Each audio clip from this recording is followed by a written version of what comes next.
আমার নাম দেবজ্যোতি কর্মকার। আমি সুভাষগ্রামে থাকি। আমার ফ্রি টাইমে আমার হবি হচ্ছে পেন্টিং করা আর আমার ফুটবল খেলা দেখা।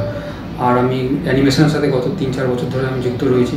তো তুমি কি অ্যানিমেশন সম্পর্কে আগে জানতে? অ্যানিমেশন সম্পর্কে আমি জানতাম, কিন্তু মানে যতটা নলেজ আমি এখন জানতে পেরেছি ততটা আমার নলেজ অতটা ছিল না। আমার পার্সোনাল ডেভেলপমেন্ট কতটা হয়েছে? কারণ আমি যখন অ্যানিমেশন করতাম ক্লিক একাডেমিতে আসার আগে, তো সেই অ্যানিমেশন আমি যদি এখন ক্লাস করার পরে আমার লেভেলটা আমি দেখতে পেয়েছি। কারণ আমার অনেকটা লেভেল ইমপ্রুভমেন্ট হয়ে যায়। এখন আমার কোনো অ্যানিমেশন দিলে আমার তো অসুবিধা হয় না। তো তোমার ক্লাসের এক্সপিরিয়েন্স কেমন ছিল? ক্লাসের এক্সপিরিয়েন্স খুবই ভালো ছিল, কারণ যে মেন্টররা ছিলেন 6 মাসের কোর্স ছিল। 6 মাস হয়ে যাওয়ার পরেও উনি এক্সট্রা আরও সময় দিয়ে আমার হেল্প করেছেন। তারপর আমার ডেমোটা কীভাবে ডেভেলপ করতে হয়, অ্যানিমেশন শেখার পরে যেখানে ডিটেলিংগুলো করতে হয় ডিটেলিংগুলোতে আমার হেল্প করেছেন। ক্লিক একাডেমি থেকে তুমি কতটা কেয়ার পেয়েছো? সব ধরনের কেয়ার পেয়েছি।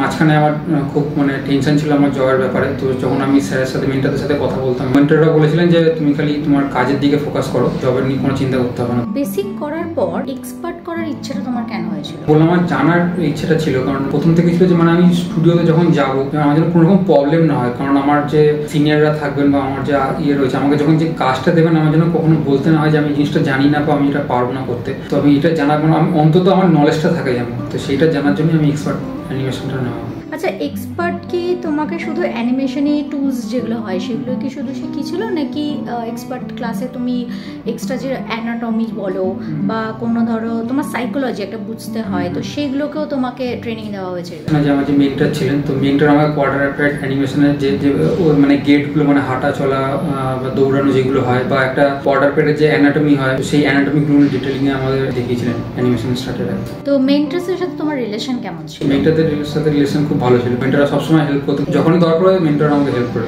তুমি এখন যে জবটা পেয়েছো তোমার এক্সপেকটেশন কি মিট করেছে? হ্যাঁ, কারণ আমার ফার্স্ট থেকে আমার অ্যাম্বিশন ছিল যে আমার গেমিং এ যাওয়ার কথা। তো ওই জন্য আমি ফিচার গেমিং এর অ্যানিমেশনের কোর্সটাও নিয়েছিলাম এক্সপার্টে। আমার যে এক্সপেকটেশন ছিল আপাতত এখন তো আমি যা দেখছি আমার ঠিকই হচ্ছে। আপকামিং যে স্টুডেন্টরা আছে বা এখন যে রানিং স্টুডেন্টরা আছে এদের জন্য তোমার কি মেসেজ?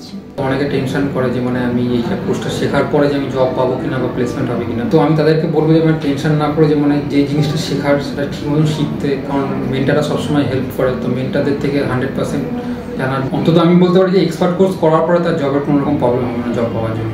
ক্লিক একাডেমিকে কি বলতে চাও? ক্লিক একাডেমিতে আমি থ্যাংক ইউ বলতে চাই। কারণ আমার আমি যেখানে আগে ছিলাম সেখান থেকে আমার প্রথম থেকেই ছিল আমার অ্যানিমেশন করার। তো আমি সেখান থেকে অ্যানিমেশন শিখতে পারিনি। আমি অন্য জব করে তারপরে আমি আবার যখন ক্লিক একাডেমি একটা বন্ধুর মাধ্যমে আমি ক্লিক একাডেমির মাধ্যমে জানতে পারি।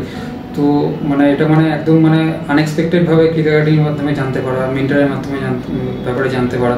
তো এটা আমি জানতাম না। তো আমি জানতে পেরে আমি ক্লিক একাডেমিকে আমি থ্যাংক ইউ বলবো যে আমাকে এরকম একটা হেল্প করার জন্য। যে যদি ক্লিক একাডেমি না থাকতো অন্তত আমি বলতে পারি যে আমি আমি এখানে যেখানে রয়েছি আমি এখানে আসতে পারতাম।